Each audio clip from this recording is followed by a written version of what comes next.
आजमगढ़ जिले के बूरनपुर तहसील क्षेत्र के केशवपुर मठ पर पूज्य श्री रामचेरे बाबा की तपोस्थली पर कृष्ण जन्माष्टमी महोत्सव के अंतर्गत श्रीमद् भागवत कथा का आयोजन प्रतिदिन शाम 3 बजे से 6 बजे तक चल रही है। स्वामी चिदम्बरानंद सरस्वती जी महाराज ने आज प्रवचन के दौरान श्री कृष्ण के बाल रूप का मार्मिक चित्रण किया। उन्होंने कहा कि भगवान श्री कृष्णा बड़े ही नटखट और बड़े ही मनमोहक लीला का चित्रण प्रस्तुत करते हैं। प्रभु की इस कला को देखकर पूरा गोकुल उनका मुरीद हो जाता। इतना ही नहीं, प्रभु श्री कृष्ण के दर्शन के लिए स्वयं महादेव कैलाश छोड़कर जसोदा मैया से उनके लाल के दर्शन करने की हट करने लगे। उन्होंने बाल काल से ही पुतना जैसे राक्षसों का वध किया। उनकी अलौकिक लीला देखकर पूरा गोकुल उनके गुणगान का बखान करता है।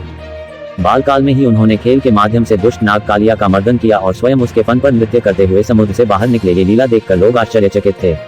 भागवत कथा के आयोजक स्वामी चिदम्बरानंद सरस्वती ने बताया कि भागवत कथा का समापन 27 अगस्त जन्माष्टमी के अवसर पर विशाल भंडारे के साथ होगा। इस अवसर पर ग्राम प्रधान धर्मेंद्र निषाद ने कथा में आए हुए श्रद्धालुओं का आभार व्यक्त किया। मौके पर राजीव यादव, जोगेंद्र शेषनाग यादव सहित अनेक श्रद्धालुओं ने भागवत कथा में हिस्सा लिया।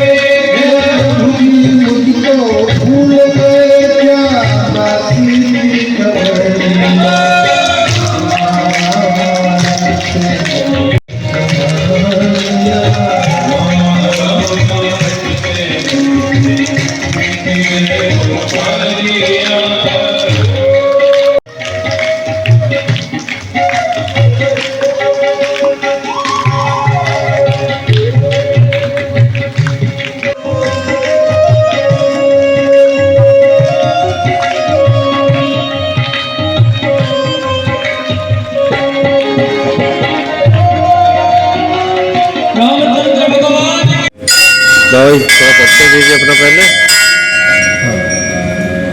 मैं महामंडलेश्वर स्वामी चिदम्बरानंद सरस्वती श्री रामचेरे बाबा की तपस्थली केशवपुर मठ का नया महंत हूँ। कब से हैं? लगभग 4 महीना होने जा रहे हैं। 4 महीने और से 4 महीने से यानी 30 अप्रैल को जब दरविधि हुई थी, यहाँ पर तिलक हुआ था, तब से केशवपुर मठ की व्यवस्था सब मैं ही देख रहा हूँ।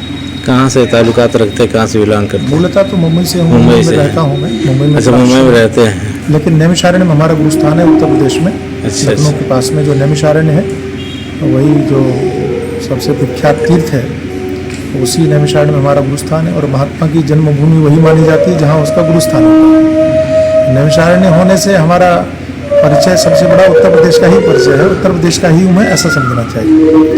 और इसी रामचेरे बाबा मठ यानी केशवपुर मठ राम जानकी मंदिर, यहाँ की वर्षों की परंपरा रही है।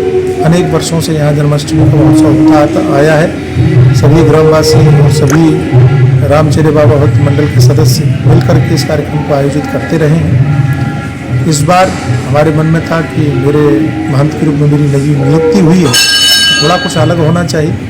उस अलग रखने की दृष्टि से इस कार्यक्रम को हमने 7 दिवसीय घोषित कर दिया। कि 1 दिन का कार्यक्रम, 2 दिन का कार्यक्रम उत्सव नहीं, 7 दिन का भागवत कथा करते हुए, नाटिया करते हुए पूरे गाँववासियों को ग्रामवासियों को भी जोड़ें, सभी और अन्य लोगों को जोड़कर इस उत्सव को और भव्य बनाए और विशाल बनाए। उसी श्रृंखला में हम लोगों ने 20 तारीख को बूरनपुर कोयलसा बाजार से राधा कृष्ण मंदिर से शोभा यात्रा विशाल निकाली।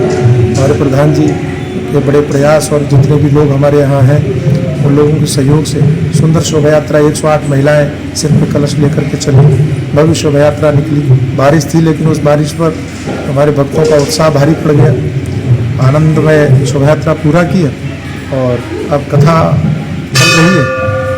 26 तारीख तक कथा रहेगी, रासलीला रहेगी रात में। 27 तारीख को जन्माष्टमी का महोत्सव जो हमेशा से मनाते रहे हैं हम लोग, मनाया जाता रहा है, उस उत्सव को हम 27 तारीख को यहाँ मनाने वाले हैं।